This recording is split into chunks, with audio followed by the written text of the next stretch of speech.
হাদির মৃত্যু কি সোল্ড আউট? হাদির বড় ভাইকে যতটুকু জানলাম যুক্তরাজ্যে সেখানে অ্যাম্বাসিতে একটি গুরুত্বপূর্ণ আ পদে তাকে পদায়ন করা হচ্ছে এবং তার মানে হলো সে বাংলাদেশ থেকে চলে যাচ্ছে সেখানে এবং সরকারের ক্যাপ্টেই থাকছে। সরকারের অধীনেই থাকছে। সেখানে বসে একটা টু শব্দ সে করতে পারবে না। তার মানে যে সবচেয়ে বিপ্লবী কণ্ঠ হাদির পরিবার থেকে যে বিপ্লবী কণ্ঠটি হাদির হত্যার বিচারের জন্য প্রতিনিয়ত মাঠে ঘাটে লড়াই করে যাচ্ছে, তাকে কোন উদ্দেশ্যে এ ধরনের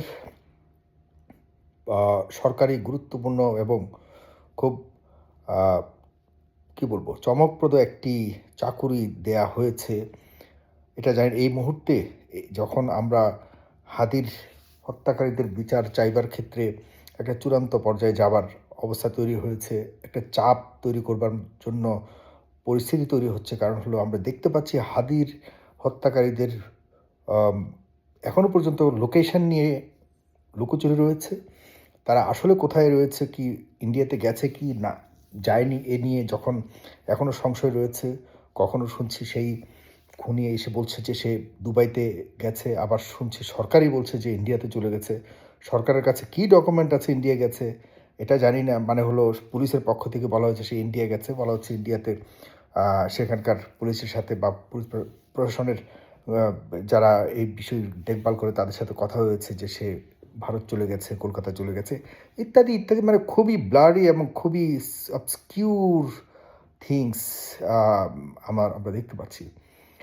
হাদির বড় ভাইকে এই মুহূর্তে হাদির হত্যার বিচার আদায় করবার জন্য, হাদির হত্যাকারীদের আ চূড়ান্ত শাস্তি প্রদানের ক্ষেত্রে যে চাপ প্রয়োগ করে বিষয়টিকে আদায় করার জন্য যে হ্যান্ডসগুলি এই মুহূর্তে খুব বেশি প্রয়োজন, খুব বেশি শক্তিশালী, তার মধ্যে অন্যতম হাদির বড় ভাই। তাকে এখান থেকে সরিয়ে নেওয়ার মানে নিশ্চিতভাবে বলতে পারি যে হাদির হত্যাকারীদের বিচারের ক্ষেত্রে অনেক ধাপ পিছিয়ে যাওয়া। এখন অবশ্যই হাদির পরিবারের আমরা চাই যে হাদির পরিবারের যারা রয়েছে তাদের আর্থিকভাবে এবং তাদের যোগ্যতা অনুযায়ী সরকার বিভিন্ন ধরনের সুযোগ সুবিধা দিবে। এটা সরকারের দায়িত্ব। কিন্তু এই মুহূর্তে হাদির ভাই কি চেয়েছে এরকম কিছু?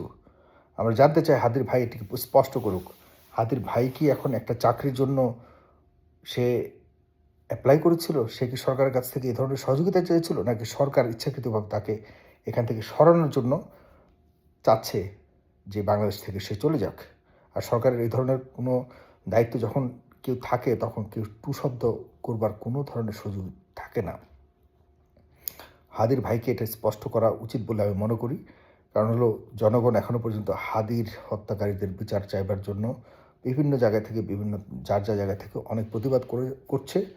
আ কতটুকু এই প্রতিবাদ চলমান রাখতে পারবে আমাদের দেশের মানুষ আমি জানি না। কারণ আমাদের দেশের মানুষ একটা সময় আসলে যেকোনো ধরনের মর্মান্তিক বিষয়কেও ভুলে যায়, টায়ার্ড হয়ে যায়। নতুন কোনো ঘটনার কারণে পূর্বের ঘটনাকে চাপা পড়ে যায়। মানুষ দেখা যাচ্ছে যে আর আগের ঘটনা মনে রাখে না। এই নিষ্ঠুর বাস্তবতার আলোকে আমরা এখনো পর্যন্ত হাদিকে মনে রেখেছি। সামনে কতটুকু মনে রাখতে পারবো জানি না। কারণ হাদির হত্যাকারীদের বিচার হওয়ার আগ পর্যন্ত আমরা বিশ্বাস করতে পারছি না যে হাদির হত্যাকারীদের বিচার হবে। তো যাই হোক, আ হাদির যারা হত্যাকারীদের বিচারের জন্য যারা লড়াই করছে এই মুহূর্তে রাজপথে যারা রয়েছে, তারাও কতটুকু আসলে সঠিক পারপাস সার্ভ করছে আমি জানি না। তাদের ব্যাপারেও অনেক কথা উঠছে। আ তো এটাই বলব আপনাদের কাছে, আপনারা দয়া করে হাদির ভাইকে আমি বলব এই ভিডিওটির মাধ্যমে, সে কি আসলে রাজপথ থেকে এখন সে সরে যেতে চাচ্ছে কিনা বা সরে যাবে কিনা, এই চাকরি গ্রহণ করবে কিনা, তার অবস্থানটি স্পষ্ট করা উচিত। আমরা হাদির হত্যার বিচার চাইবই এবং এর মাধ্যমে বাংলাদেশের সার্বভৌমত্ব রক্ষিত থাকবে। না হলে অরক্ষিত থাকবো আমরা সবাই। এটি হতে দেয়া যাবে না কখনো। আর অবশ্যই নির্বাচন সময় মতো হতে হবে। কেউ যদি মনে করে হাদি হত্যার বিচার চাইবার মাধ্যমে নির্বাচনকে বানচাল করবার ষড়যন্ত্র করা হতে পারে, এটি ভুল। হাদি হত্যার বিচার হতে হবে, বরং নির্বাচনের দোহাই দিয়ে হাদি হত্যার বিচারটাকে নগণ্য বা গৌণ করে দেখা কোনোভাবেই উচিত হচ্ছে না। এবং তারাই আমরা মনে করি যে হাদি হত্যার যে বিচারকে বানচাল করবার চেষ্টা করা হচ্ছে নির্বাচনের দোহাই দিয়ে। সুতরাং এই উদ্দেশ্য, এর পেছনে কী আছে না আছে আরও গভীর তদন্ত করবার সুযোগ রয়েছে বলে মনে করি। ধন্যবাদ। আসসালামু আলাইকুম।